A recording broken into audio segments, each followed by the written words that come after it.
Golden State Media Concepts social media podcast. Time to hashtag everything. We talk about all the fun, crazy stories on social media. From Instagram to Facebook, Twitter to Tumblr, or probably even Friendster. Join us each week as we explore the quirky side of social media. It's the Golden State Media Concepts social media podcast. It's simple, such a sad song. The one that we rely on to get us.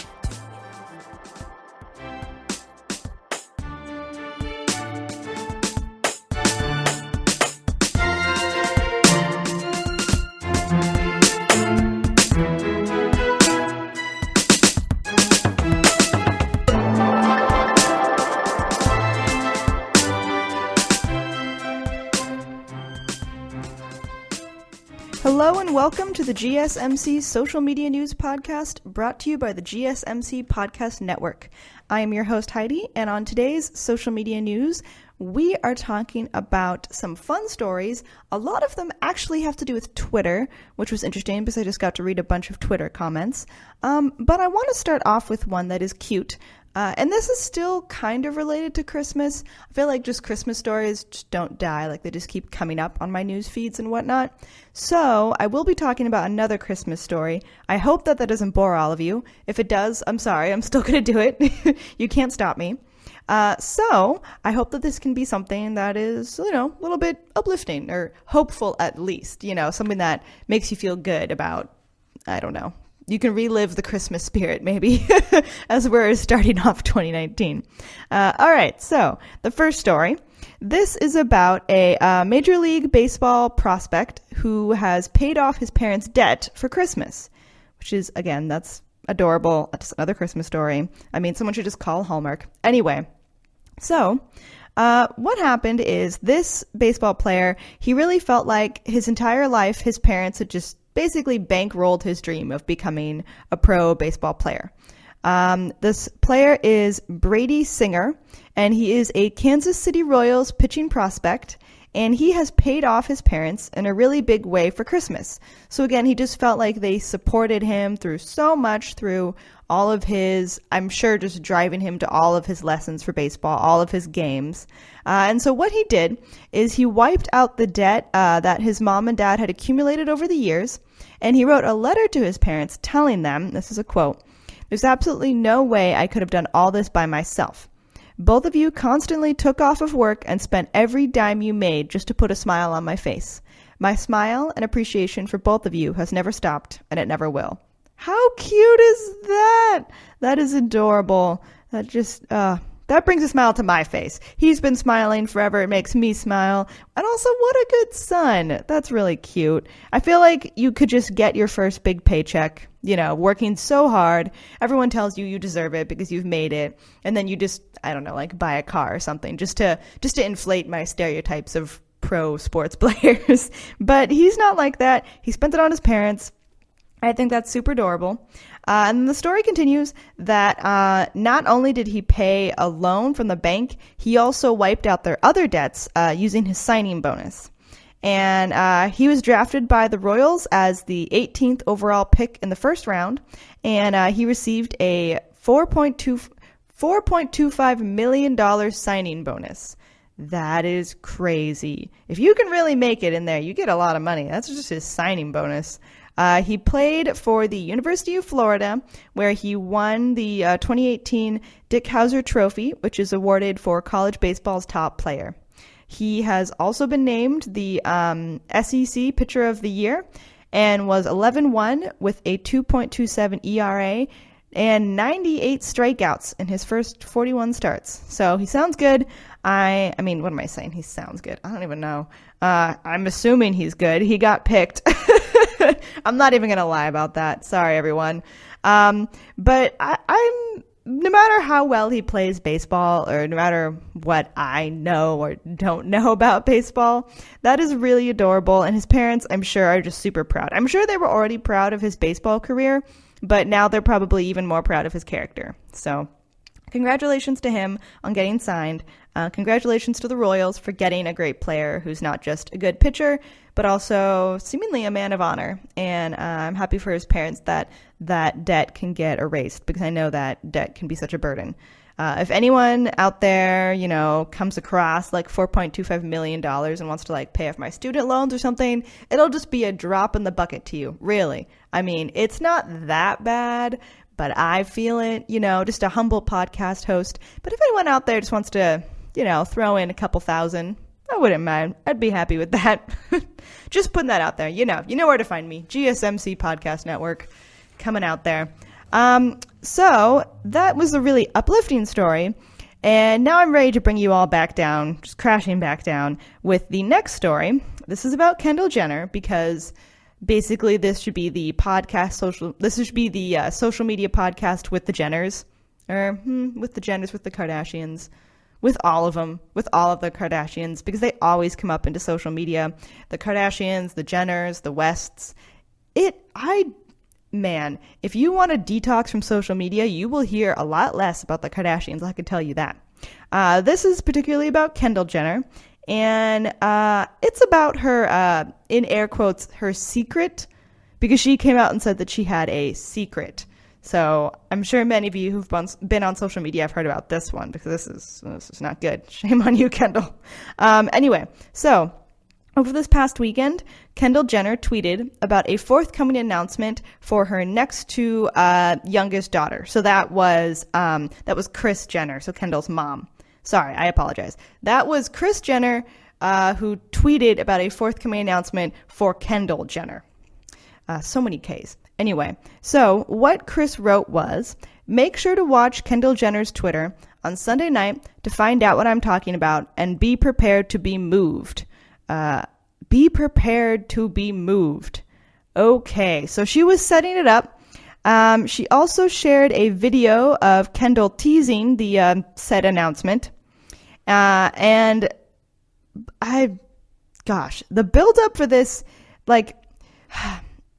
I am not saying she was building this up like she had some terrible birth announcement or death announcement or something. But when someone says something like that, prepare to be moved, that's pretty big. So I'm not surprised that people were, excited, especially because she has so many fans and has such a large social media presence that, yeah, of course people were excited about what was coming out. They wanted to know. So continuing, Kris wrote, I'm so proud of my darling I'm so proud of my darling Kendall Jenner for being so brave and vulnerable. Seeing you share her most raw story in order to make a positive impact. Okay. For so many people, and help foster a positive dialogue and a testament to the incredible woman you've become. Those are very kind words. So what was the secret? What was this big story that was coming out? Well, it was about Kendall saying that she had suffered from acne, but now she doesn't because of Proactive. So yes, it was an ad. The big secret was that Kendall is now going to be an ambassador for Proactive.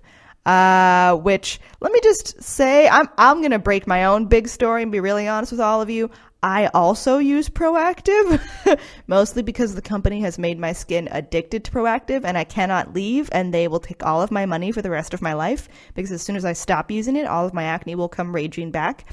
But I'm not out there saying this is my big, deep story. If I was, then wow, I just shared something really deep with all of you. But needless to say, this announcement did not sit well with many of Kendall's fans. Many of her felt a little duped. They had been led by this, and yeah, I understand why. Because even just reading about this, I did not see the original announcement when it came on social media.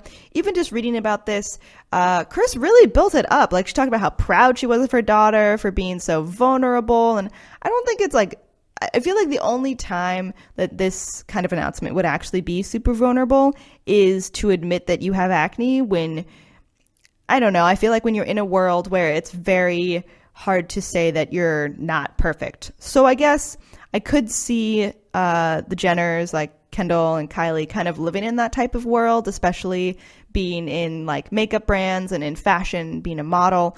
I could see how for Kendall, having acne and being able to say that to a lot of people can be really difficult when she feels pressure that she has to look perfect all the time. I guess I could see that, so maybe I'm being a little rough on her, but man, Kris really built that up. Some Twitter users, again, were upset. One of the comments was, Kendall Jenner gets $3,000 facials wearing head-to-toe Balenciaga in between shoots for Vogue. I promise you she's not using Proactive. And then another one said, wait, Kendall Jenner's big announcement is that she's collaborating with Proactive? LMFAO. Yeah. Also, the timing of her announcement, which was on a Sunday night, was set to coincide with the Golden Globes. And Kendall shared a story about dealing with acne on the red carpet at last year's show. So obviously, this is a giant advertising ploy.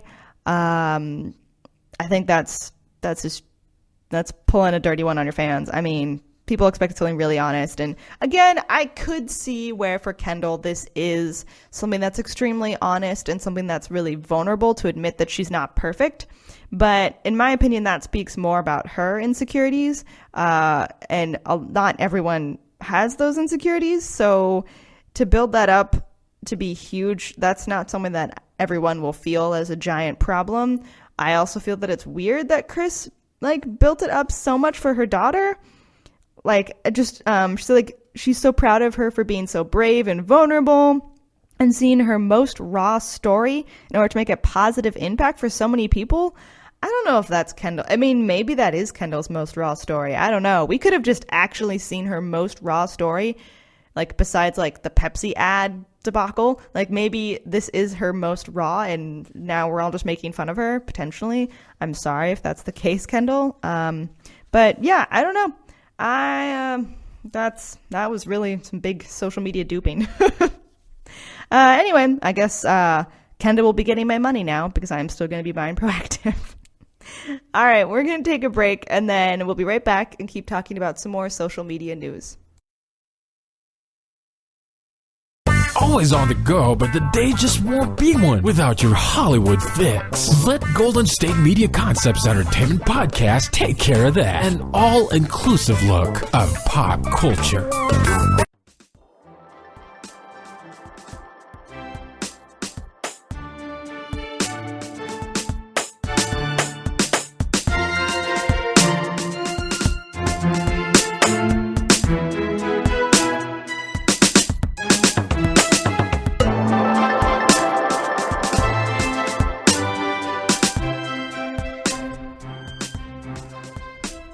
Welcome back to the GSMC Social Media News Podcast. We are continuing to talk about some social media news. We have mentioned Kendall Jenner, so now that we've gotten our Kardashian fix out of the way, we can move on to the next story. This also has to do with Twitter, as I advertised many Twitter things would be coming up. And this one is about the lies that people have told. Which was interesting because what good is social media if not to share all of your deepest, darkest secrets? All right. So Twitter user Nicole Cliff shared a lie she told for personal gain on Twitter. And then she asked her followers to do the same. So you're just opening a giant can of worms, really. What she said: when I moved in with Steve 3 months ago into our relationship, it's because I lied and said I was getting evicted and needed a place to live, when in fact, I just wanted to move in. And then said, okay, please tell me about your over-the-top lies for personal gain. Also, I am assuming she's told him this by now because clearly he's gonna see this. Also, but I will say people shared some very embarrassing lies, so maybe they're not concerned about people reading it. And people have said oh, I have not told this person this yet. Well, I hope they don't have a Twitter, or their friends don't have a Twitter, or their parents don't have a Twitter, because they will find out now. Also, she followed up her first tweet, her first lie, with a second big lie. And that was, my second big lie was once in college, I didn't want to go to class because it overlapped with lunch. So I skipped it and told my professor I had been at an anti-war rally and it went long. And he clasped my shoulders and said, I don't know how any of you have the strength to attend class at all. Okay. Well, I mean, when you want lunch, you want lunch. You know, you don't want to get hangry. Anyway, people quickly got into the fun and shared a lot of their own lies, basically from childhood and beyond. And I was shocked. There are some crazy lies that all of you people out there have shared. This one was pretty interesting. This really took advantage of the situation. So this is a quote. This is from Rose. Anyway, her tweet goes, one of my law school professors was a notorious drunk, and he called on me one day when I was totally unprepared and he was visibly drunk. I dead stared at him for a minute and then nodded and said, and that's it.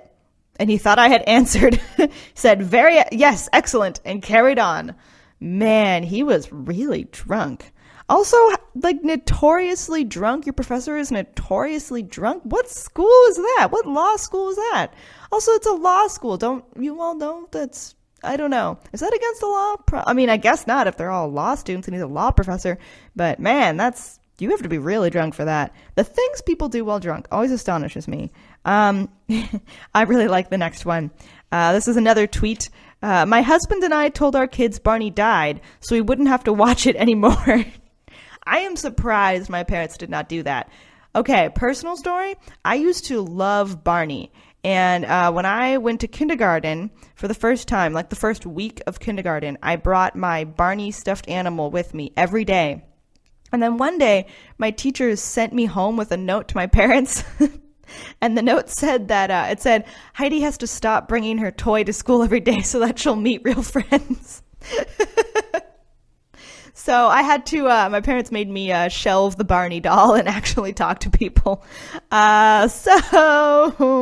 It did work, though. One of my still really good friends and I met in kindergarten. So they knew what they were talking about. But man, I loved that Barney. I probably told him all of my secrets. I don't need to tweet them anymore. I've already told Barney. So I can get that off my chest. I don't need Twitter to know that I've said terrible lies. Anyway, another tweet that I really like. Sometimes I make a reservation for 2 at a nice restaurant and then pretend to get stood up. It's usually good enough for a free wine or app. Man, and I thought my Barney secret was bad. These are pretty funny. Good job, Internet. I'm enjoying this. Another one said, I lied about how many people I expected to show for my birthday dinner to Buco de Beppo, which is a fancy kind of Italian-American restaurant. It's kind of fancy. It's kitschy. And then she continues, so that I could reserve the Pope room. Yeah, that's kitschy. They have a Pope room. I bought a Pope hat and wore my goth club gear, and my friends were all freaky nuns, cardinals, etc. Best idea I've ever had. That's pretty awesome. Also, how many people do you have to reserve the Pope room? Also, what is the Pope room? I guess I'll have to go. I'll have to lie about how many people are my reservation and then go. Another one's pretty good. In college, I legally married and then peacefully divorced a platonic friend, so we qualified to live off campus. Wow. What school did you go to that didn't let you live off campus like that? Huh. Interesting. That's pretty good. Let's see. What is another one? Okay, this one's pretty good. I accidentally in quotes, texted my ex-boyfriend to reply to a date with another guy. The date, nor the other guy, existed. But the ploy worked. We've been married 12 years now, and he doesn't need to know about my lie that saved his life. Yeah. Oh my gosh. I hope he doesn't have a Twitter. I assume he doesn't, but you go, girl. Obviously, you saved his life with a really tricky lie. Wow, that's pretty good. I wonder if that would work. I mean, I guess it did. Worked for her. All right, so this is another one. This person, KT Nelson, said, this isn't me, but a friend in college was in an accident and got amnesia, and then for real. And a girl he had hooked up with once showed up at the hospital and told him they were in a serious relationship and they're married now. I think about that a lot. Wow, that is impressive. I am shocked that worked. Man, the things people share online that they would never tell in person. All right, let's see. Oh, here's one that I feel like a lot of people can connect to. Got tired of waiting for a job offer due to bureaucratic slowness. Told the hiring person I had an offer elsewhere and needed a decision. Got my desired offer the next day and later learned the starting salary was significantly higher due to concern I'd go to the other job. Man, I feel like a lot of people can connect to that. That's a lie, but it's a risky lie. You have to know they really want you for the position, but I don't think that's that uncommon of a lie. The amnesia one I have definitely never heard of before, but that's pretty funny. All right, here's another one that I like. I got a job at a summer camp as the outdoor/nature counselor because I said I had studied plants and wilderness survival. But I basically just made things up, including the names of all the plants we saw. So I feel like there are adults now who call everything the wrong name. Yeah, probably. Anytime I see someone now who calls a plant the wrong name, I'm just going to assume they went to this guy's camp. This is Matthew Ingram. So, yeah, man, I'm going to assume that you were their counselor. All right. Ooh, this is a good one. This tweet goes, I dropped out of school in 9th grade. When it came time to apply for uni, the private school I applied to accepted homeschool transcripts. So my parents and I discussed arbitrary grades. I typed it up myself and my mom signed it. Now I have 2 degrees and I'm getting my master's. I don't know if I'm proud or concerned. What are you getting your master's degree in? Hopefully not. I don't know. I'm impressed because you clearly didn't need grades 9 through 12. But also, what are you getting your master's in? Or how good are you? I don't know. All right, here's another one. I stole money out of my siblings' piggy banks for years because I was mad that they were older than me. You were mad they were older than you? I don't have siblings, to be honest, so maybe I just don't get it. But anyway, you were mad they were older than you? Probably not now. You're probably now happy that you're younger than them. Anyway, she continues. Each time my mom noticed the piggy banks were low, she assumed she had forgotten allowance that week and redistributed it. Unrelated, I bought 4 American Girl dolls as a child. For those of you who don't know, American Girl dolls are very expensive. How much was your allowance? And you had to do that for many years to get 4 American Girl dolls. That is amazing. Did she have all the accessories? I don't know, because those are expensive too. Anyway, let's see. Oh, when I was in 5th grade, I didn't want to write a paper on the American Revolution, so I just didn't. When the teacher handed them back, I told her I didn't get mine, but definitely handed it in. She said she remembered reading it and just gave me a 90%. She said she remembered you handing it in? Man, you're lucky your teacher does not have a good memory. Although, haven't we all had some of those teachers in elementary through high school who just kind of don't remember things? I know I have. Oh, okay. This is one. I once claimed my dad was a very conservative minister who wouldn't let me date to get away from a baritone in high school chorus who wanted to date me because my skin was beautifully pale like a dead person. And then she said he wanted to be an undertaker. Oh my gosh. That's creepy. You say whatever you can at that point and get out because that is a weird reason to date someone. That is a really creepy fetish. Don't indulge that. I don't know if you would make it, you would come back in a coffin. Or that'd be the creepy date. You just go somewhere oh, we're going to a mortuary for our date. Can you just sit in this coffin just for a little bit? We'll just take some pictures, That's super weird. That's super weird. All right. Here's another one. When I was 16, I faked a missions trip to Guatemala, paperwork and all, to my parents, who apparently were both pastors, so that I could go to a party in Panama City, Florida for spring break. Wow, that is impressive. Paperwork and all. That's pretty good. Man, I enjoyed this Twitter. There are still more tweets in response to this lie prompt. There are still more out there. I think they're very funny. I suggest that you look them up. Again, if you want to read them, the user who posted the original challenge was Nicole Cliff. She is at Nicole_Cliff, Cliff CLIFFE.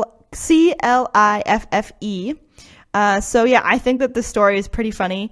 I enjoyed reading everyone's lie tweets. So, I mean, you guys are all pretty good liars. Or at least you just all were lucky. That's kind of what I'm going to assume here. Or also, I don't know if these are, just lies for personal gain. I also feel like that's different than just lying for someone else. You all lied for personal gain. Anyway, I enjoyed reading them. I didn't suffer at the hand of any of your lies that I know of. So we're going to take a quick break, and then we'll come back and keep talking about some more social media news. Tired of searching the vast jungle of podcasts? Now listen close and hear this out. There's a podcast network that covers just about everything that you've been searching. Hey! The Golden State Media Concepts Podcast Network is here. Nothing less than a podcast bliss with endless hours of podcast coverage. From news, sports, music, fashion, cooking, entertainment, fantasy, football, and so much more. So stop lurking around and go straight out to the Golden State Media Concepts Podcast Network. Guaranteed to fill that podcast itch. Whatever it may be. Visit us at www.gsmcpodcast.com. Follow us on Facebook and Twitter, and download us on iTunes, SoundCloud, and Google Play.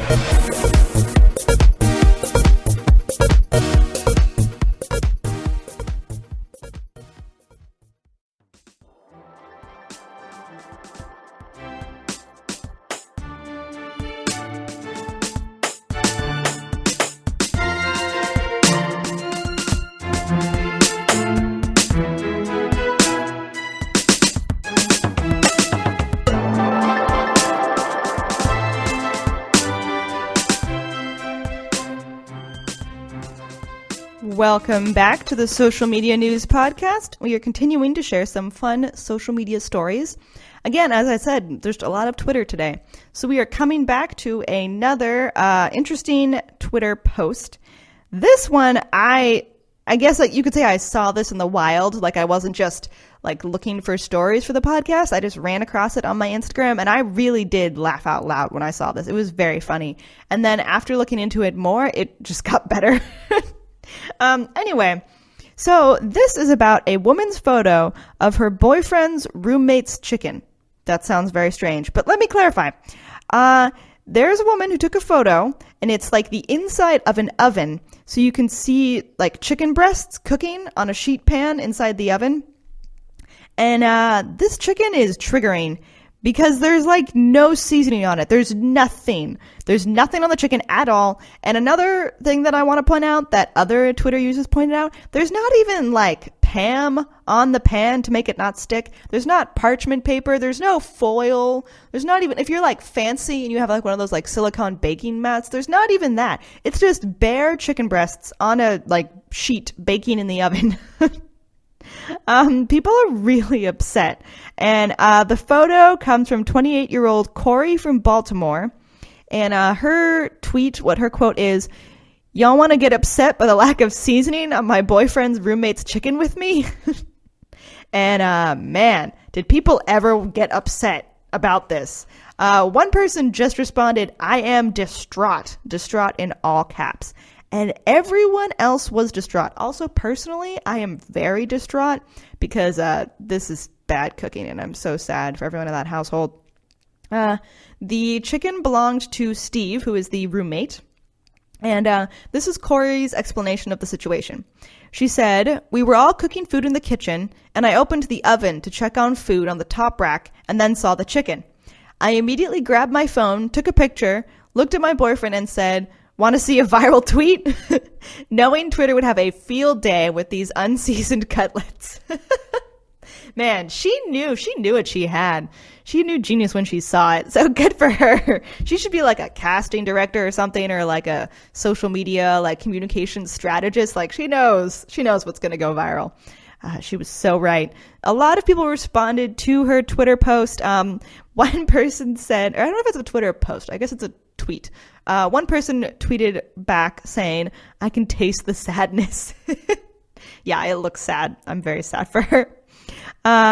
Another one said, "Y'all might as well just cooked some water and threw it on a plate." Another person said, "I'm almost impressed that it looks both cooked and raw somehow." And it really does. You guys should really look this up. It does. It looks raw and uncooked all at the same time. Like, does my chicken always look like that underneath the seasoning? Like, that's not appetizing. Also, a lot of people came to the conclusion that Steve had to be white to be proudly serving up chicken like this, which, I don't know, as someone, I'm like half white, and I would say, I'm a good cook. My chicken is always seasoned. Anyway, someone's tweet response to this, related to the assumption that Steve was white, is that chicken's ringtone is Sweet Caroline. I found that one really funny.